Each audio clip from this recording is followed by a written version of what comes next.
Hello everyone, I hope that you're doing amazing wherever you are in the world. My name is Shikha and I welcome you to my channel. As always, I'm really grateful that you're listening, subscribing and commenting. I really appreciate the support.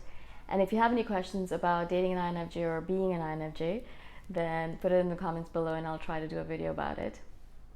In this one, I wanted to speak to you about avoidant attachment styles. Now, I'm not an expert, I'm not a psychologist, and I am definitely not trained in this, but I read a lot about it and obviously watched videos on it. And particularly, I wanted to speak to you about the avoidance style because I think that is something that's pervasive in the INFJ style of doing relationships.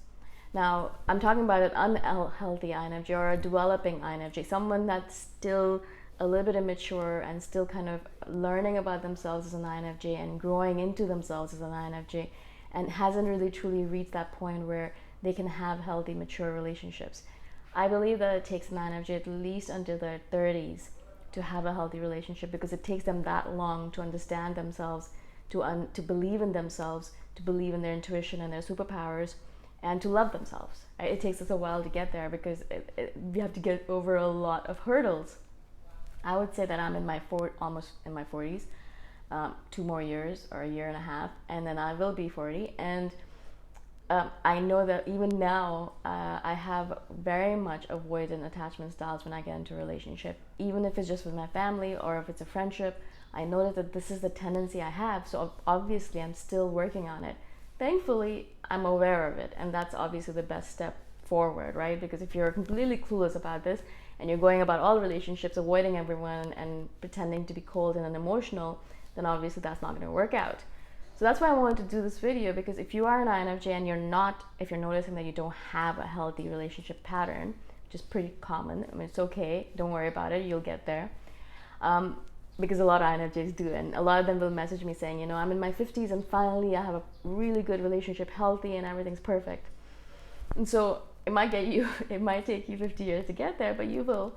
But for now, it's really important for you to know that you might be holding on to certain avoidant attachment styles because of what happened in your childhood, or because in general you don't trust the universe, that you don't trust people, because you've had relationships where you couldn't trust the person, or perhaps you just in general have this kind of cynical view toward the world, and you just think that, okay, the only person I can rely upon is myself, and you're hyper independent.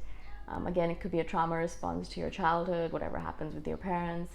There's a lot of reasons for it, right? And I'm not going to start psychoanalyzing everything that you do, but the essential truth of it is that from all the INFJs that I've noticed and talked about and spoken about and listened to, I noticed that this is definitely one of those patterns that we repeat in our relationships, that we are avoidant rather than healthy, of course, but avoidant is the way we do things.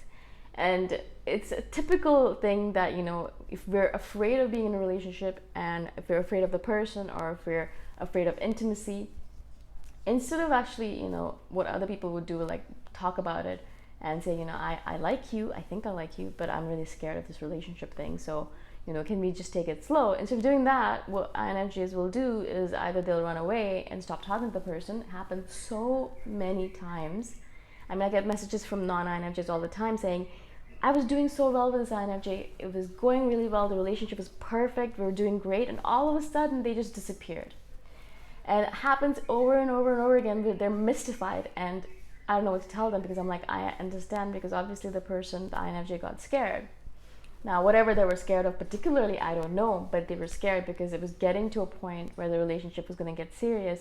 And at that point, either you say, okay, I'm going to stick with this, and I'm going to be courageous enough, and I'm going to be brave enough and handle it, or you say, okay, I think I'm scared, I don't know what's going to happen, maybe this person's going to leave me anyways, so why don't I leave first? And then we run in the opposite direction, right? It could also happen that the person that we're with, they might have done a couple of things that we didn't like, and we didn't say anything about it because we don't talk about things, we don't communicate with people, unfortunately. We just hold it inside of us, and then we pretend or assume that they're going to know that they did something wrong. They don't know, you have to tell them, but we assume that they know, and then we door slam them. And so then again, we're avoiding the situation, avoiding the relationship. Now, I'm not saying that every INFJ is going to be like this, and if you're in a healthy relationship, good for you, and I'm really, really happy, because I really want more INFJs to be in happy, healthy relationships. I think we're great in relationships, and we're really loving and giving and kind, and if we could get into healthy relationships, I think it'd be really good for us, because we end up otherwise being bitter, cynical, lonely, and isolated, right? So of course I want you to be in a relationship like that, but the first step to figuring out to being in a healthy relationship is to figure out, okay, what are my patterns, negative patterns that I have when I get into a relationship that's unhealthy, right? Or you might have codependent strategies, or you might have a strategy of clinging to the person and becoming obsessive, or you might have a strategy of pretending like the person doesn't exist and letting them come to you, playing hard to get. Whatever your strategy is, it doesn't really matter, but most of the time INFJs end up being avoidant, which means that, we pretend like, oh, it's not important to us, this relationship, I don't really care about it, they might stay, might go, who cares, right? I'm good enough on my own. Maybe you are, maybe you're not, but we tell ourselves these things. We'll also pretend like we're cold and unemotional, so if the person gets upset about something, INFJ males do this very well, actually. INFJ females are not so good at this, but INFJ males are very good at becoming very cold and unemotional. So much so that the person might think that that they don't even care about them. That, oh, maybe this person actually doesn't even like me.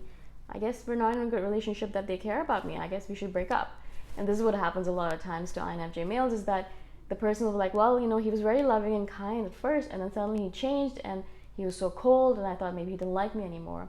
Happens with the INFJ females as well, but not so much as INFJ males, because they are better at it. They're better at shutting themselves down.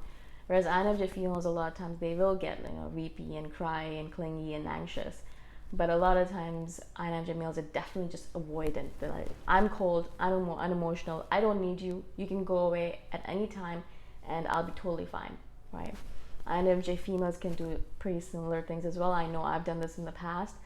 And then finally, what also happens is that because we pretend like we don't need to be in a relationship, a lot of people end up saying, okay, well, I guess if you don't need me, I want to be needed, right? Then I guess I'm going to go find someone who needs me, right?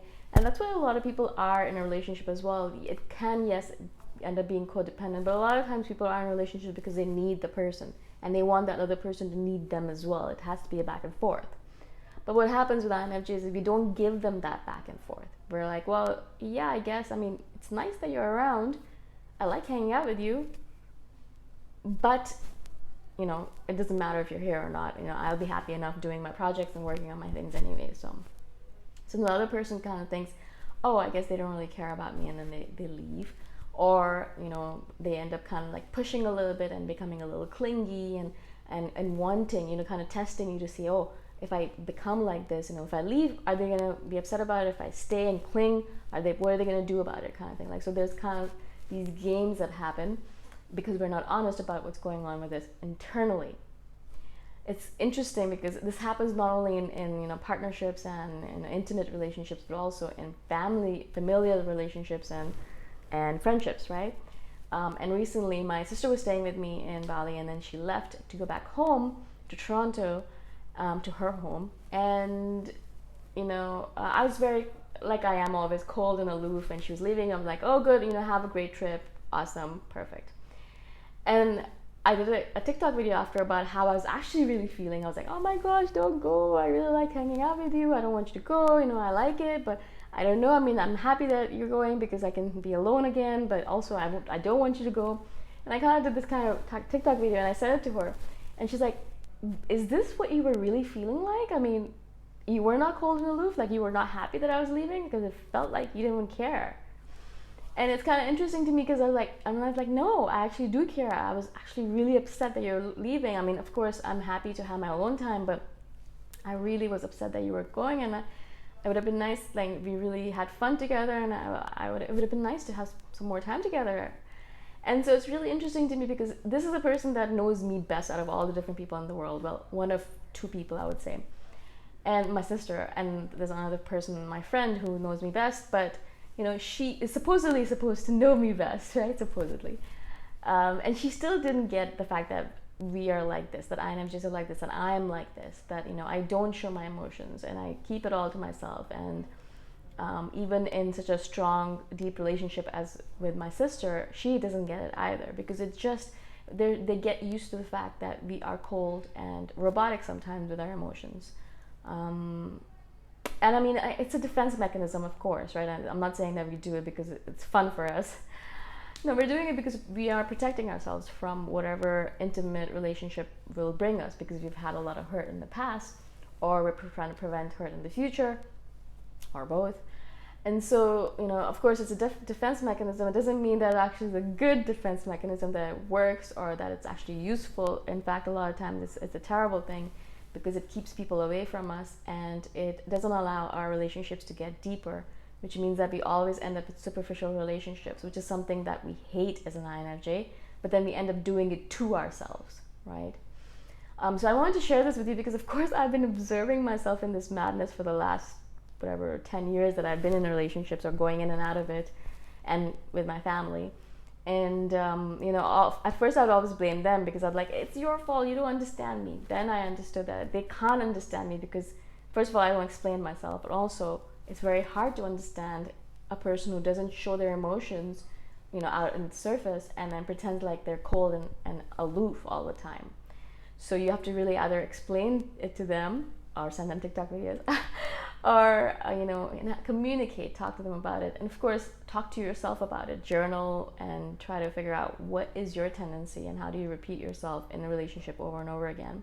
Because until you keep on repeating those tendencies, you're gonna have the same relationships over and over again, and then eventually you're gonna be like, relationships, they're terrible, I'm never gonna do them again. It's because you're repeating the same relationship over and over again with different people but the same pattern. Of course it's gonna be annoying.